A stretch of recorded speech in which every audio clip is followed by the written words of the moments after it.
최근에 셀트리온 주식들이 엄청나게 주가가 오르고 있습니다. 지금까지는 조금 꾸준히 이렇게 하락을 하고 있던 게 최근 들어서는 급격하게 장대 양봉을 받으면서 올라가고 있는 모습이 보여요. 아무래도 2차 전지 주식들한테 수급이 몰렸던 게 어느 정도 바이오 주식들한테도 이 수급이 나눠지고 있는 흐름이 보이고 있는 것 같아요. 우리나라 바이오 기업들 뿐만이 아니라 미국에 있는 존슨앤존슨, 일라이릴리, 에브비, 파이자, 머크 이런 미국 바이오 기업들한테도 최근 들어 주가 흐름이 좋은 모습을 보이고 있습니다. 근데 문제는 셀트리온의 주가를 조금 더 장기적인 패턴에서 보면 2021년도 말부터 주가가 계속해서 떨어지기 시작해서 지금 뭐 오른 게 거의 별로 되지도 않습니다. 그래서 지금부터 주가가 조금 더 우상향을 할 거냐, 요거는 조금 더 아마 지켜봐야 되겠죠. 이게 조금 더 이렇게 에코프로처럼 꾸준히 올라가면 좋겠는데, 올라가겠죠. 제가 오늘 말씀드리고 싶은 거는 셀트리온의 주당 순이익이랑 주가의 흐름이 최근 들어서 조금 바뀌고 있는 모습이 보이는 건데, 원래는 기업이라는 거는 주당 순이익이랑 주가가 같이 움직입니다. 주당 순이익이 돈을 얼마나 많이 벌었냐를 나타내는 거기 때문에 돈을 많이 벌면 당연히 주가가 오르고 돈을 적게 벌면 주가가 떨어지겠죠. 셀트리온도 지난 10년 동안 이 주가 흐름이 주당 순이익이랑 같은 흐름을 보였는데 최근 들어서는 2020년도 말부터 이 흐름이 조금 바뀌고 있는 모습이 보여요. 돈을 많이 벌고 있어도 주가가 떨어진다라는 건데 왜 이런 일이 일어날까요? 언젠가 주가가 오르겠지. 지금 밸류에이션은 말이 안 돼. 이렇게 생각을 하면 뭐 거기서 그치면 되는 거고 저는 개인적으로 이렇게 생각을 합니다. 이 부분에 대해서 오늘 한번 말씀을 드려보도록 할게요. 물론 최근 들어서 EPS랑 주가 흐름의 차이가 어느 정도 균열이 생기게 된 거는 금리 인상의 영향도 있을 수 있습니다. 왜냐하면 2020년도 중후반 이때부터 실제 시장 금리가 올라가게 됐거든요. 금리가 오르면 당연히 바이오 기업들 같은 성장주들한테는 안 좋겠죠. 그만큼 미래 가치를 미리 땡겨서 받은 건데 금리가 오르면 할인율을 그만큼 받기 때문에 당연히 안 좋습니다.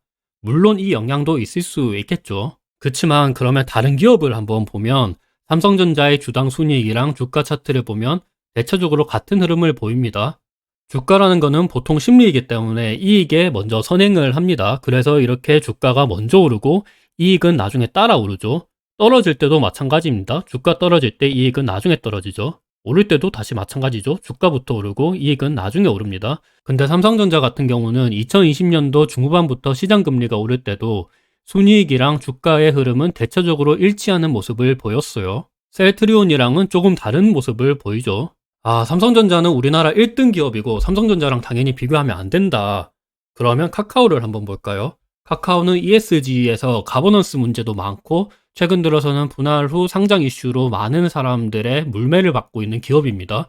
그럼에도 카카오도 마찬가지 흐름을 보이고 있어요. 주가랑 순이익 차트가 대체적으로 일치하는 모습을 보이고 있습니다. 주가가 떨어지면 이익도 같이 떨어집니다. 삼성전자랑 카카오 말고 현대차도 보면 마찬가지예요. 현대차 차트는 제가 굳이 안 가져왔는데 현대차도 주가랑 순이익 차트가 같은 흐름을 보입니다. 자, 그렇다면 다시 돌아와서 셀트리온한테 2020년도 중후반부터 도대체 무슨 일이 생겼냐. 앞서 말씀드렸다시피 금리의 영향도 있을 수 있습니다. 그래도 금리만 따지기에는 삼성전자랑 현대차, 카카오 얘네들은 금리의 영향이 없나? 그렇게 생각하기에는 조금 또 모순이 있죠. 제 개인적인 생각으로는 일단 첫 번째는 바이오에 대한 심리가 어느 정도 조금 죽은 것 같기는 합니다. 예전에는 바이오 기업이라 그러면 우리나라 사람들이 완전 장밋빛 미래만 생각해서 뭐 내가 투자하는 바이오 기업이 임상 뭐 1상, 2상, 3상 통과해서 신약이 전 세계적으로 퍼지고 이 신약에 대한 수요가 많이 늘고 이익이 많이 증가할 것이다. 이렇게 장밋빛 미래만 바라보고 투자했었던 예전이 있었습니다. 당시에는 아마케, JP모건 헬스케어 컨퍼런스 이런 이슈만 있더라도 갑자기 주가가 급등하는 모습을 보였고 실제로 이익이 안 나오더라도 적자가 나오더라도 현재 지금 신약을 개발할 과정이다 이런 이야기만 나오더라도 주가가 급등하는 현상이 많았어요. 셀트리온의 주가 같은 경우는 2016년도, 2017년도 이때쯤에 램시마가 본격적으로 점유율이 많이 늘어나면서 이렇게 주가가 많이 올랐었고 그리고 2020년도 이때는 코로나 치료제로 인해 가지고 심리가 많이 좋다 보니까 주가가 많이 올랐었죠. 근데 문제는 팬데믹 이후로 사람들이 주식에 대해서 관심도 많아지고 이 주식 공부를 많이 하게 돼서 이제는 옛날처럼 그렇게까지 단순히 장밋빛 미래만 바라보고 투자하는 경우는 많이 없어진 것 같아요. 요즘에는 증권사 애널리스트들보다도 일반 개인 투자자들이 정보를 더 많이 알고 있는 경우도 많은 것 같아요. 특히 바이오 말고 최근 들어서는 다른 대체 투자처가 있다는 것도 조금 안 좋은 점인 것 같아요. 예를 들면 AI, 로봇, 자율주행, 최근 들어서는 2차 전지, 그러니까 다른 장밋빛 미래를 바라보고 투자하는 수요처가 많아서 바이오 기업들의 심리가 어느 정도 좀 죽은 게 아닌가라는 생각도 들고 있습니다. 물론 이거는 제 개인적인 생각이에요. 그리고 또 다른 제 개인적인 이유로는 셀트리온의 가치 배수에 있습니다.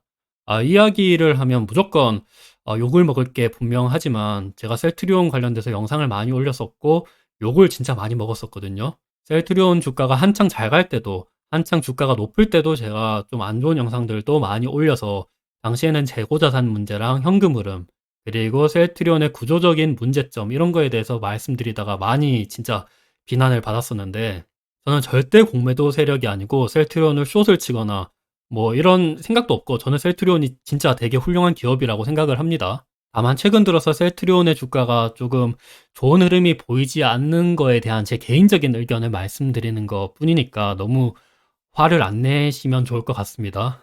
여튼 말씀드리면 여기 미국에 상장된 다른 많은 바이오 기업들을 가져왔습니다.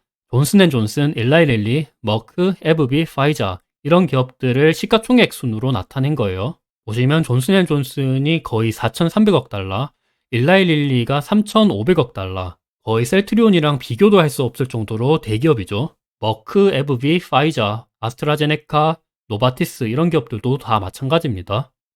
이 기업들의 PER을 보시면 존슨앤존슨이 24.62배, 일라이릴리가 54.23배, 머크가 20.18배입니다. 그래서 이 미국에 상장된 바이오 기업들의 PER 평균을 제가 계산을 해봤거든요. 평균을 계산해보면 30배가 나옵니다. 근데 셀트리온의 지금 PER은 47.81배입니다.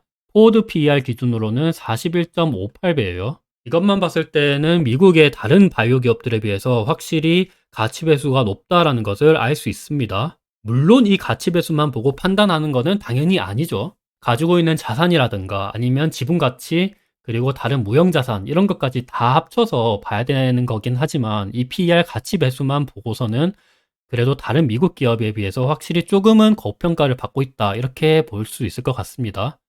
그리고 시가총액을 보시더라도 셀트리온은 지금 25조 정도의 시가총액을 가지고 있는데 당연히 존슨앤존슨, 일라이릴리, 머크, 에브비 이런 기업들이랑 절대 비교가 안 되죠. 이런 기업들은 완전 글로벌 기업들이고 셀트리온의 시가총액은 조금 낮은 편에 있습니다. 셀트리온 말고 셀트리온이랑 셀트리온 헬스케어, 셀트리온 제약을 합치더라도 거의 한 40조 정도가 되죠. 미국 다른 기업들이랑 비교해보면 거의 한 바이오젠 정도의 시가총액을 가지고 있습니다. 바이오젠의 PER은 13.77배이니까 셀트리온이 지금 47.81배니까 조금 높은 편에 속합니다. 그리고 셀트리온 말고 셀트리온 헬스케어, 셀트리온 제약을 보면 헬스케어는 83.13배, 셀트리온 제약은 거의 142배입니다. 그래서 이 부분도 우리가 한번 좀 살펴보면 될 것 같아요. 특히나 여기 미국에 있는 다른 기업들은 신약을 개발하는 기업도 많습니다. 존슨앤존슨, 머크, 파이자 이런 기업들은 신약을 가지고 있습니다. 셀트리온도 물론 램시마이스C와 같은 신약이 있기는 하지만 아직까지는 대부분의 매출이 바이오 시밀러 쪽에서 나오고 있습니다. 벌써 댓글로 욕을 먹을 것 같은 느낌이 많이 드네요.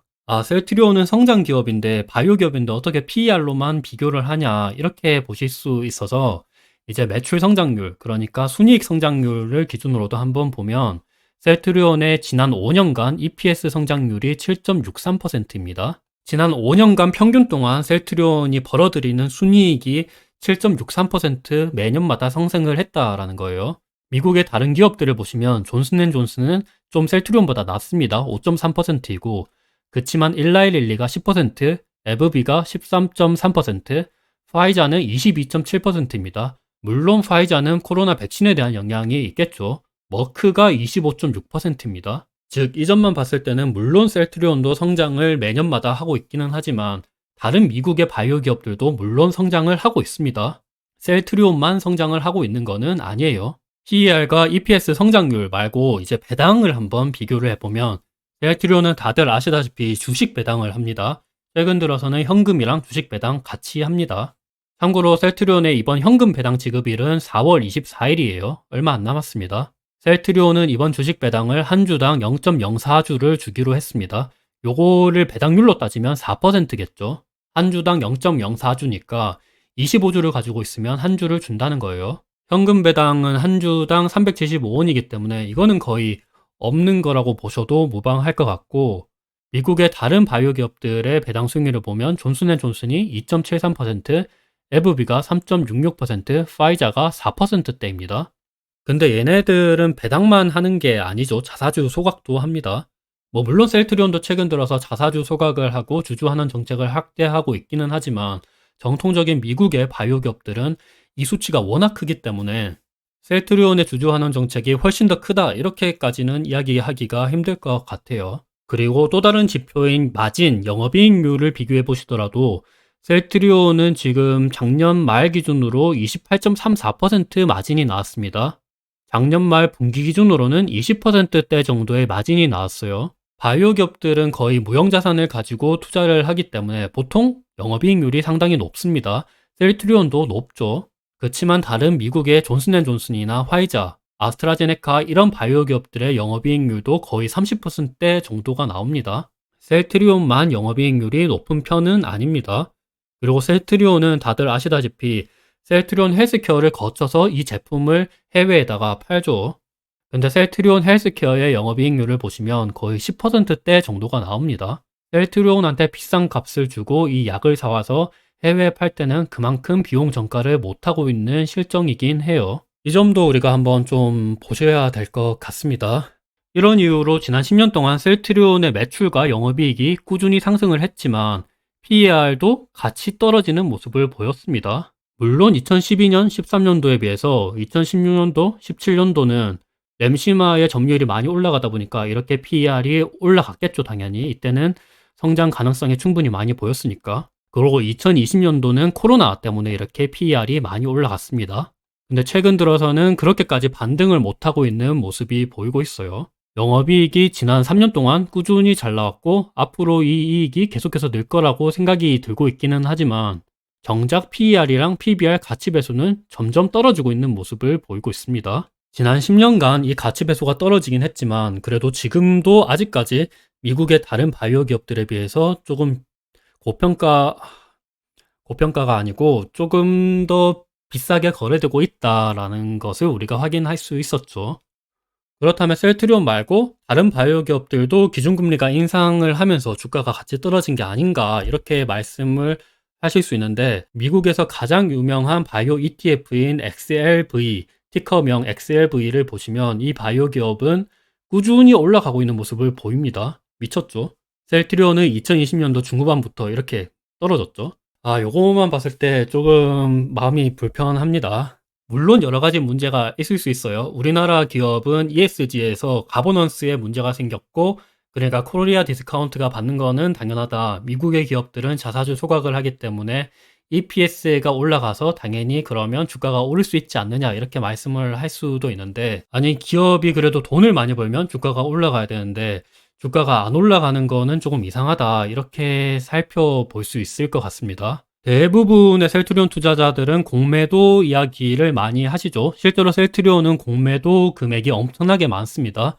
늘 셀트리온은 공매도 잔고에서 잔고 금액 기준으로는 항상 탑을 기록을 했어요. 지금도 공매도 잔고 금액 기준으로는 2등입니다. 근데 HMM이 언제 이렇게 공매도 잔고 금액이 늘어서 셀트리온을 제쳤는지는 모르겠는데 지금 셀트리온도 공매도 잔고 금액이 엄청나게 많습니다.